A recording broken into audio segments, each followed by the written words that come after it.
Why should you consider hiring an attorney rather than any other type of tax professional to represent you in an audit, whether that be IRS, EDD, FTB, or BOE?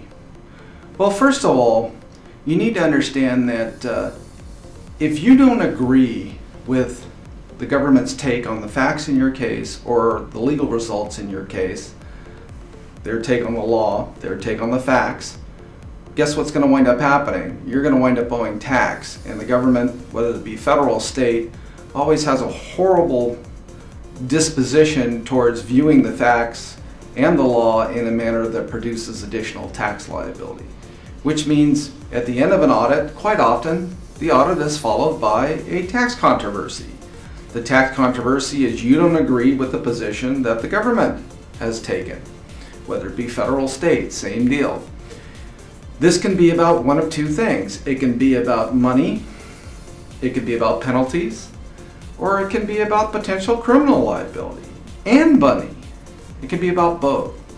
If there's an understatement in that return the government believes was caused by willful intent, whether that be the federal government or the state government, it can be about more than just money. Why not have somebody involved from the very beginning that if it's just about money and it needs to be appealed or litigated, you got somebody on board from the very beginning that's very adept at doing that. The prices of my firm are very comparable to other firms that don't have my qualifications. Well, attorneys have additional education beyond that of a CPA. The typical CPA has 4 years of education. An atypical CPA adds a master's degree of taxation onto that, which I've done. And I can tell you this, that there's only 24,000 professionals in the nation that became a CPA and then became an attorney afterward.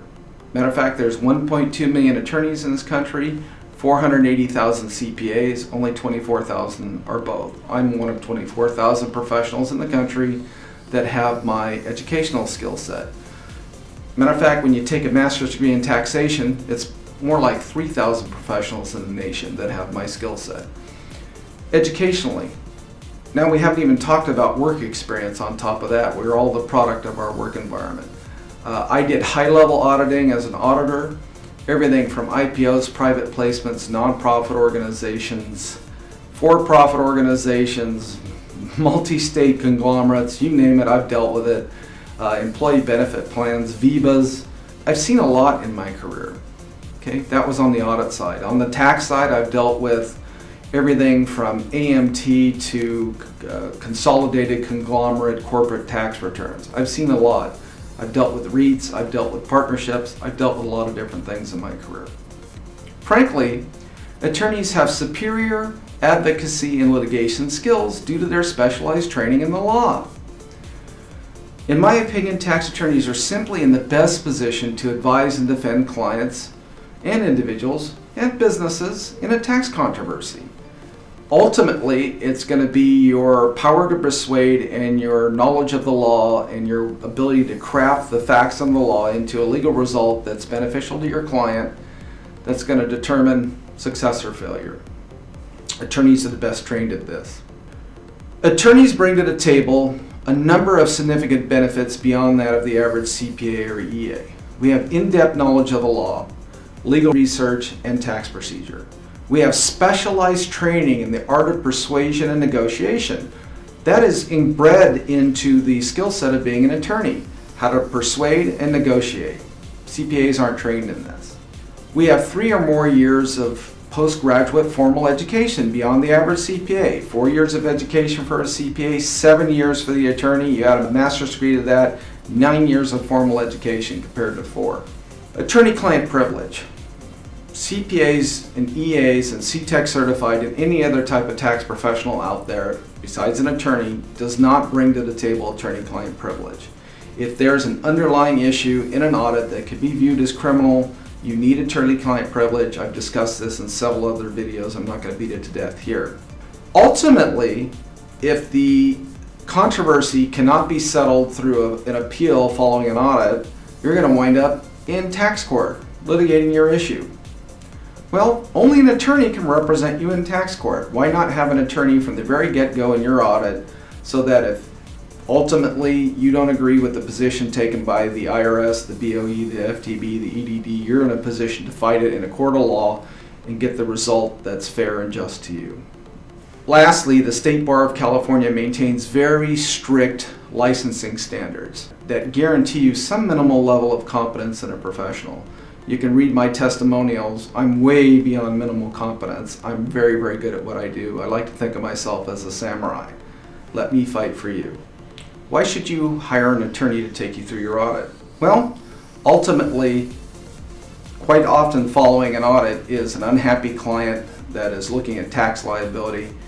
And even if I've done a really, really good job through the audit process, that happens quite often. All right? The government has a tendency to look at the facts and the law in a way that benefits them and adds to your tax liability. How are you going to win that appeal? Well, you're going to have to settle your case if necessary. How does the settlement process work? The government weighs the hazards of litigation against the tax liability that they've assessed during, or they're attempting to assess during the audit. An example, a $100,000 assessment the government is proposing through the audit. If you can convince the IRS Appeals agent through my actions as your attorney that you have a 50% winning in subsequent litigation, they might be willing to just cut the liability from $100,000 to $50,000 based on that 50% chance of prevailing. Only an attorney can get them to accurately weigh the hazards of litigation. Hiring an attorney as opposed to an EA, CPA, CTEC certified, any other type of representative tells the IRS or the taxing authority from the very get-go that you're serious about being treated fairly and you will litigate if necessary to get what the legal result that is fair and just to you. Okay? Why not have the samurai on your team from the very get-go? Oftentimes, if the government does not believe they have a chance of prevailing in court, it takes an attorney to get them to see that.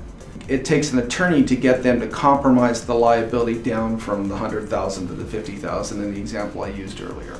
Hiring an attorney from the get-go lets the IRS know, or the BOE or the EDD or the FTB, that you are serious about litigating from the very get-go if you have to, and you're much more likely to get a fair result. Hiring an attorney from the get-go of your audit helps you avoid excessive civil and, God help you, criminal liability. If you've cheated on your return, you know it, or there's an error in that underlying return that could be viewed as criminal, hire an attorney. Hire somebody that's beyond an attorney, a CPA with a master's in tax that's received specific training in criminal tax defense. That's me. Because attorneys are specifically trained in the law, they can help spot issues of IRS misconduct or misinterpretation of the law that other types of tax professionals are much less likely to recognize are occurring. This can significantly reduce your civil and criminal liabilities.